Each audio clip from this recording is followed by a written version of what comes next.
Hi everyone, welcome to this tutorial on multiplying integers. In this video, we'll cover the rules for multiplying integers with the same sign and different signs. By the end of this video, you'll be able to confidently multiply integers and understand the rules behind it. Section 1, Multiplying integers with the same sign. Let's start with multiplying integers with the same sign.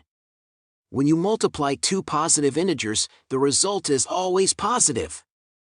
For example, 3 times 5 is equal to 15.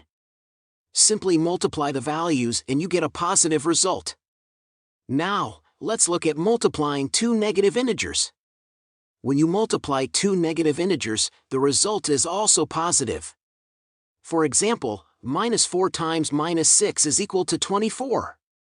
Remember, the two negative signs cancel each other out, resulting in a positive answer. Section 2, Multiplying integers with different signs. Now, let's move on to multiplying integers with different signs. When you multiply a positive integer by a negative integer, the result is always negative. For example, 2 times -9 is equal to -18. Remember, the negative sign takes precedence, so the result is negative. Similarly, when you multiply a negative integer by a positive integer, the result is also negative. For example, -3 times 7 is equal to -21. Again, the negative sign takes precedence, resulting in a negative answer. And that's it.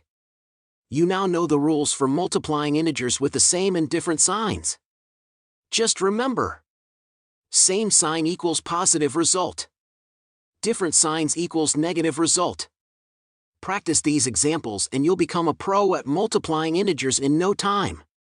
Thanks for watching and we'll see you in the next tutorial. Don't forget to like and subscribe for more tutorial videos.